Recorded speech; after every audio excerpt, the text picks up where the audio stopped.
우리 사도신경으로 신앙 고백하심으로 6월 22일 화요일 새벽 기도회를 시작하도록 하겠습니다.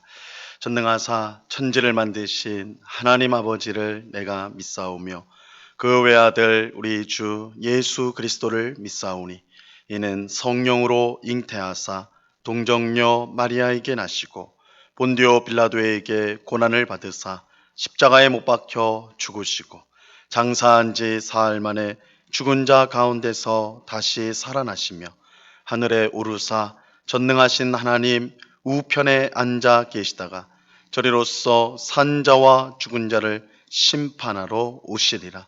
성령을 믿사오며 거룩한 공예와 성도가 서로 교통하는 것과 죄를 사하여 주시는 것과 몸이 다시 사는 것과 영원히 사는 것을 믿사옵나이다.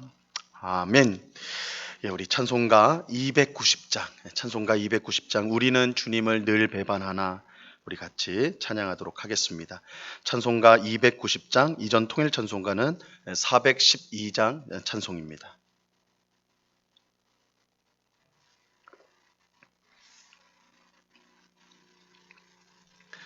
찬송가 290장을 같이 찬양하도록 하겠습니다. 우리는 주님을 늘 배반하나 내 주 예수 여전히 날 부르사 그 참되신 사랑을 베푸시나 니네 형제여 주님을 곧 따르라. 주 널 위해 비네 주 널 위해 비네 주 널 위해 비네 항상 비시네.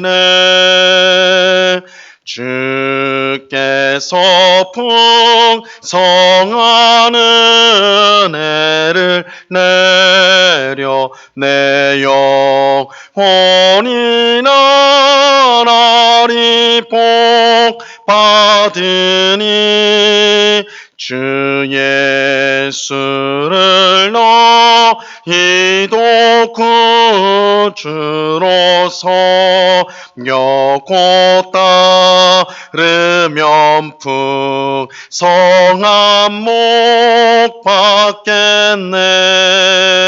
주 널 위해 비네 주 널 위해 비네 주 널 위해 비네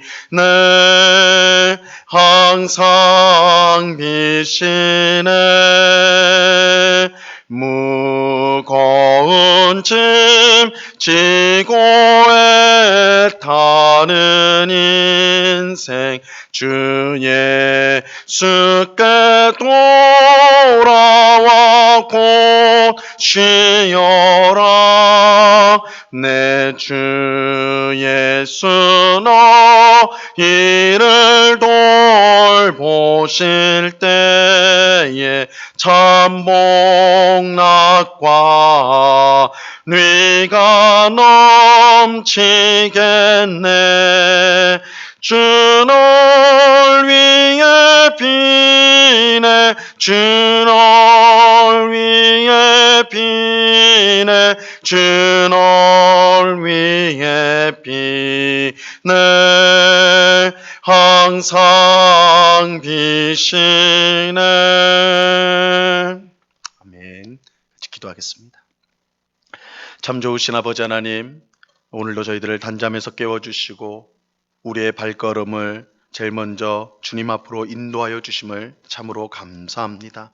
형제들아, 우리가 예수의 피를 힘입어 성소에 들어갈 담력을 얻었나니 말씀하셨사오니 이 시간 우리의 공로나 우리의 자랑이 아니라 우리의 힘이 아니라 오직 예수님의 피, 십자가에서 우리를 위해 흘리신 그 십자가의 피를 의지하여 주님 앞에 나아오니 저희들을 불쌍히 여겨주시고 우리의 모든 더러운 죄를 씻어주시고 정결한 마음, 심령을 갖게 하셔서 우리 하나님을 기쁘시게 하는 삶을 살아가는 주의 백성들이 다 될 수 있도록 주님 꼭 붙잡아 주시옵소서. 아버지 하나님, 우리의 마음 깊은 곳으로부터 주님을 사랑하는 마음이 있기를 원합니다. 그저 형식적인 신앙생활을 하지 않게 하옵시고 진실하게 주님을 사랑하게 하시고 또한 주님의 말씀에 온전히 순종하여 내 이웃을 내 몸과 같이 사랑하라고 하신 것처럼 이웃을 사랑하고 섬기는 우리의 삶이 될 수 있도록 주님 도와 주시옵소서. 세상의 헛된 것들에 우리의 마음을 빼앗기지 않게 하시고 영원한 하나님의 나라를 바라보며 영원히 우리가 거할 주님의 집을 생각하며 이 땅에서 주님과 동행하는 삶을 살아가는 주의 백성들이 다 될 수 있도록 붙잡아 주시옵소서. 이 시간 주의 말씀을 듣고자 합니다. 성령 하나님께서 밝히 조명하여 주셔서 주의 말씀의 뜻을 잘 깨닫게 하옵시고 오늘도 이 말씀이 우리에게 믿음을 더하며 또한 소망을 더하며 그래서 주님을 더 사랑하고 의지하는 저희가 될 수 있도록 주님 말씀으로 우리 가운데 역사하여 주시옵소서. 귀한 은혜 주실 주님께 감사와 찬양을 올려드리오며 예수 그리스도 이름으로 기도드리옵나이다. 아멘. 우리 하나님 말씀을 다 같이 봅니다. 누가복음 22장 31절로 34절까지의 말씀을 다 같이 보도록 하겠습니다. 누가복음 22장 31절로 34절까지의 말씀입니다.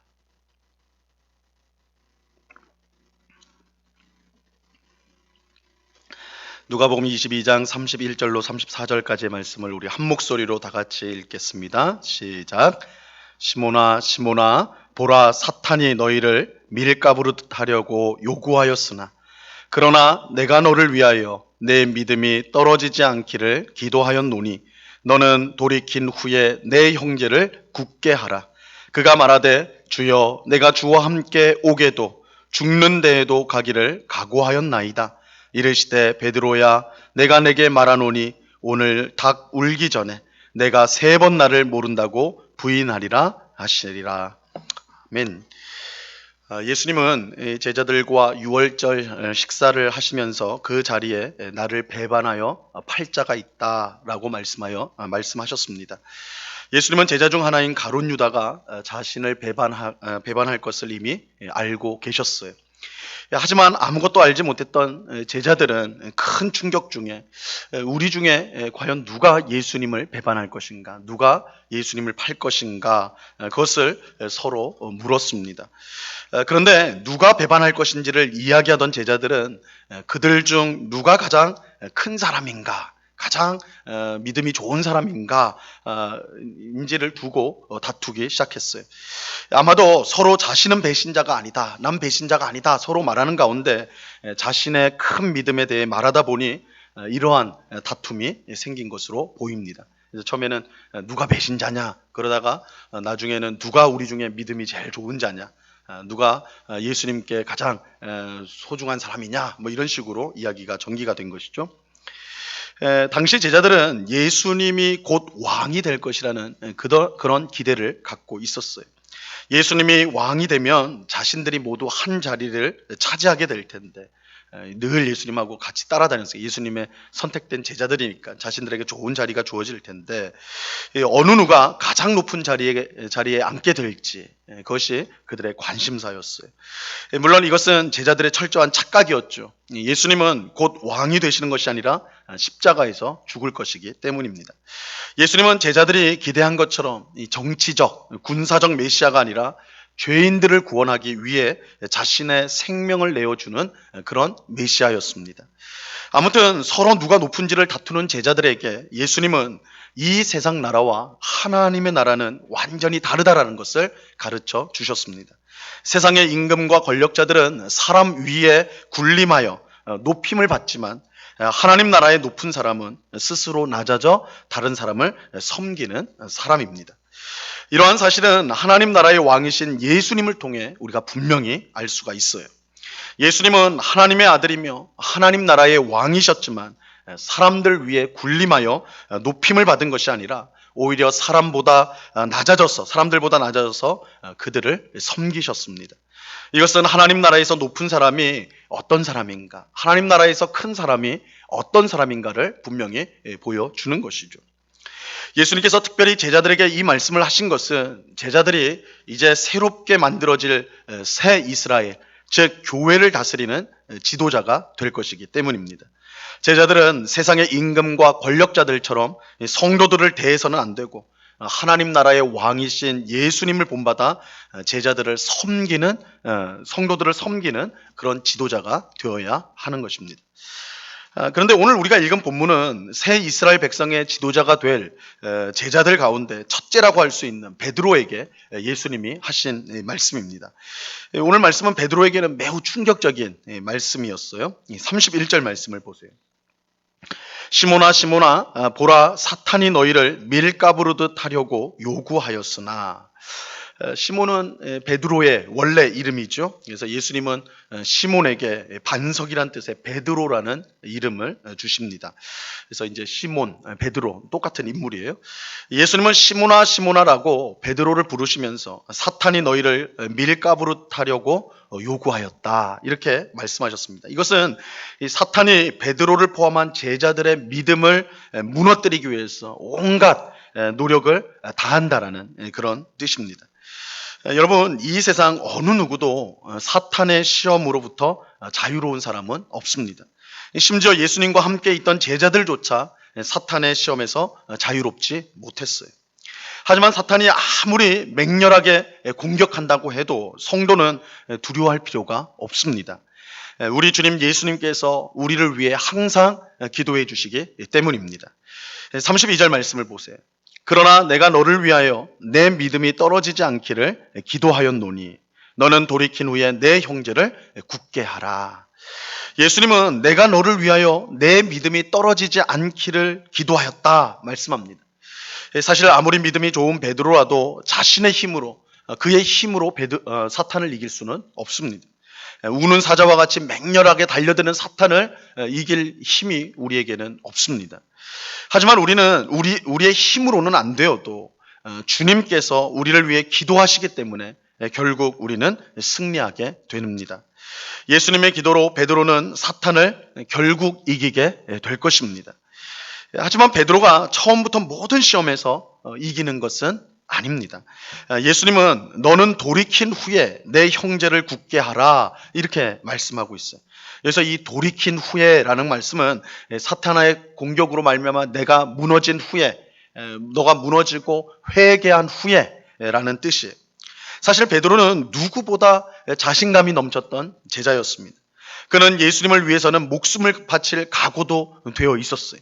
오늘 본문 33절을 보세요. 그가 말하되 주여 내가 주와 함께 오게도 죽는 데에도 가기를 각오하였나이다. 베드로는 예수님과 함께 감옥에도 갈 각오가 되어 있었고 심지어 죽는 자리에도 갈 각오가 되어 있었다, 이렇게 말하고 있어요. 베드로는 정말 예수님을 위해서 죽을 각오, 자신의 모든 것을 드릴 각오가 되어 있었습니다. 그러나 사람의 각오나 맹세가 얼마나 연약하고 허망한지 몰라요. 사람이 아무리 결심하고 다짐한다 해도 그거 지킬 수 없는 것이 우리 연약한 인생이에요. 사탄의 공격 앞에 맥없이 무너지는 것이 우리입니다. 예수님은 목숨을 바치겠다는 베드로에게 이렇게 말씀하세요. 34절입니다. 이르시되 베드로야 내가 내게 말하노니 오늘 닭 울기 전에 내가 3번 나를 모른다고 부인하리라 하시니라. 오게도 함께 가고 함께 죽겠다고 말하는 베드로에게 예수님은 오늘 닭 울기 전에 내가 나를 3번 모른다고 말할 것이다, 부인할 것이다, 이렇게 말씀하셨습니다. 아마도 베드로는 이 말을 듣고 흥분하여서 화를 냈을지도 몰라요. 예수님 저를 뭘로 보고 지금 그런 말씀하십니까? 제가 베드로입니다. 예수님 베드로예요. 내가 예수님 잘 앞장서서 따르는 제자이고 가장 열정적으로 헌신적으로 제 모든 것을 다 바쳐 예수님 따르고 있는 제자 베드로예요. 저는 주님을 위해서 뭐든지 다 할 각오가 되어 있어요. 죽을 각오도 되어 있어요. 이렇게 이제 아마 베드로 생각하고 말했을 거예요. 하지만 우리는 예수님의 말씀이 그대로 이루어졌다는 것을 이미 알고 있습니다. 베드로는 예수님이 체포되어 대제사장의 집에 끌려갔을 때 몰래 따라갔는데 그곳 사람들 앞에서 예수님을 모른다고 3번 부인하게 되지요. 사실 세 번째 부인할 때는 예수님을 저주하기까지 합니다. 그 앞에 있던 사람들이 믿어주지 않으니까 너 예수님과 함께했던 사람 맞아 하니까 예수님을 저주하는 데까지 이르게 됐죠. 예수님을 위해 죽겠다고 했던 베드로의 완전한 실패였어요. 이게 불과 몇 시간이 안 돼서 뭐 몇 달, 몇 년이 지난 후에 이런 일이 일어난 게 아니라 불과 몇 시간이 지나지 않아서 이런 일이 일어났어요. 그런데 베드로가 특별히 연약했거나 믿음이 없었기 때문에 이런 것이 아닙니다. 사실 베드로나 오늘 우리나 다를 바가 없지요. 우리가 아무리 다짐하고 맹세해도 우리 힘으로는 사탄의 공격을 이길 수가 없습니다. 우리의 힘으로 우리의 믿음을 지킬 수가 없습니다. 우리가 예수님을 끝까지 믿고 따를 수 있는 것은 예수님이 우리의 믿음이 떨어지지 않도록 기도해 주시기 때문입니다. 예수님의 기도와 도우심이 없다면 늘 실패할 수밖에 없는 것이 바로 우리들입니다. 이런 점에서 믿음이 좋다는 것은 우리 안에 뭔가 대단한 능력을 가지고 있는 것이 아니에요.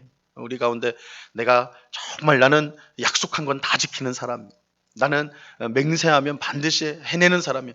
그런 것으로 소용이 없다는 거예요. 우리 힘으로는 안 돼요. 믿음이 좋다는 것은 예수님께서 우리를 위해 항상 기도하시며 우리를 도우신다는 사실을 굳게 믿고 주님을 의지하는 삶을 살아가는 것입니다. 내가 할 수 있는 것이 없다는 것을 겸손히 고백하고 온전히 주님을 의지하는 것, 무슨 일이든 먼저 하나님 앞에 엎드리는 것, 이것이 참 믿음입니다. 베드로를 무너뜨렸던 사탄은 지금도 우리를 무너뜨리기 위해서 안간힘을 쓰고 있습니다. 하지만 무너진 베드로를 일으켜 위대한 사도로 사용하신 예수님께서 마찬가지로 지금도 우리를 위해 기도하시며 은혜를 베풀어 주십니다. 예수님께서 우리를 위해 기도하시고 붙들어 주시기 때문에 우리는 결국 승리하게 될 것입니다. 이 사실을 우리가 분명히 믿고 주님을 의지하는 우리 모두가 될 수 있기를 바랍니다.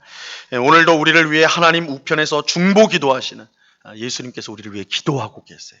우리가 너무 지치고 낙심해서 기도할 수 없는 그런 순간에도 예수님은 하나님 우편에서 우리를 위해 기도하고 계십니다. 그래서 우리가 예수님이 우리를 위해 항상 기도하신다. 또 로마서 8장에 보면 성령 하나님께서 우리 심령, 우리 마음 안에서 말할 수 없는 탄식으로 하나님께 우리를 위해서 부르짖으신다, 기도하신다. 이렇게 성령과 예수님께서 우리를 기도하신다라는 것을 우리가 꼭 기억하면서 그로부터 주어지는 은혜로 우리가 정말 주님의 뜻대로 살아가려고 힘쓰는 우리 모두가 될 수 있기를 바랍니다. 비록 우리는 그럴 힘이 없지만, 능력이 없지만 주님이 우리를 위해 기도하시고 주님이 우리에게 은혜를 베푸시기 때문에 우리가 주님의 뜻에 순종할 수가 있습니다. 이런 겸손한 고백으로 오늘도 그 은혜를 의지하여 주님의 뜻을 행하는, 주님을 기쁘시게 하는 삶을 살아가는 우리 모두가 될 수 있기를 우리 주님의 이름으로 간절히 축원합니다. 기도하겠습니다.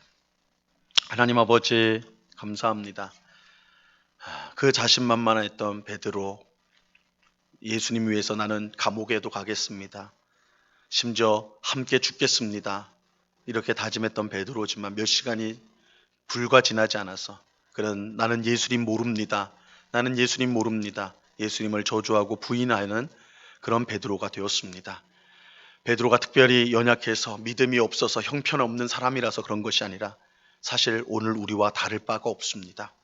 우리도 기도할 때는, 예배할 때는 주님을 위해 모든 것을 드리겠다고 맹세하지만 되돌아서면 모든 것이 내 것이고 내 마음대로 되는 것이냐, 내 고집을 피우고 내 생각대로 살아갈 때가 얼마나 많은 저희들인지요. 하나님 앞에 엎드리기보다는 내 주먹을 의지하는, 내가 가진 것을 더 의지하는 그런 저희들 아닌지요. 그래서 거듭된 실패, 거듭된 넘어짐이 우리 가운데도 있음에도 불구하고 여전히 우리 자신을 바라보는 저희가 아닌지요. 오늘 말씀을 통해 우리 자신이 얼마나 연약한, 우리 인생이 얼마나 연약한 존재인지, 아무것도 할 수 없는 존재라는 것을 분명히 깨닫고, 그러나 우리가 승리할 수 있는 것은 우리의 힘이나 능력이 아니라 우리를 위해 항상 기도하시는 예수님의 은혜 때문임을 우리가 분명히 알고 예수님만을 의지하는 저희 모두가 될 수 있도록 도와주시옵소서. 주님, 이 시간에도 우리가 기도합니다. 우리가 구할 것을 알지 못하고, 제대로 알지 못하고, 하나님의 뜻을 알지 못하고 기도할지라도 그럼에도 불구하고 우리의 기도가 응답되어지는 것은 예수님이 우리를 위해서 기도하시고 성령이 말할 수 없는 탄식으로 우리를 위해서 기도하시기 때문입니다. 그 은혜가 있기에 오늘 우리가 기도할 수 있는 힘을 또한 얻습니다. 아버지 하나님, 이 시간에 겸손히 은혜를 구하고 하나님만이 하실 수 있습니다. 하나님만이 붙들 수 있습니다. 하나님께서 우리의 삶을 인도하실 수 있습니다. 이렇게 우리의 삶을 주님 앞에 내어드리고 맡겨드리고 기도하는 저희 모두가 될 수 있도록 도와 주시옵소서. 우리를 부인하고 우리 자신을 하나님 앞에 엎드리고 내어드릴 때에 우리의 삶이 주님의 영광으로 가득 차게 되는 것을 경험하는 우리 모든 주의 백성들이 다 될 수 있도록 주장하여 주시옵소서. 오늘도 귀하고 복된 날을 주심을 감사합니다. 가정에서, 일터에서, 우리가 있는 모든 곳에서 주님과 동행하며 주의 뜻을 이루며 하나님 안에서 평강을 누리는 복된 삶이 될 수 있도록 주장하여 주시옵소서. 언제나 우리와 함께 하시는 주님께 감사와 찬양을 올려드리오며 예수 그리스도 이름으로 기도드리옵나이다. 아멘.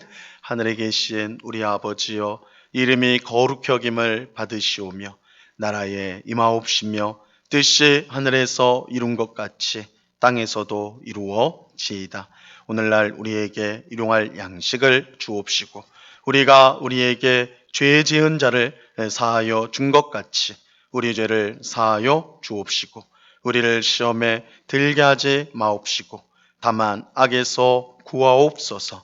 대개 나라와 권세와 영광이 아버지께 영원히 있사옵나이다.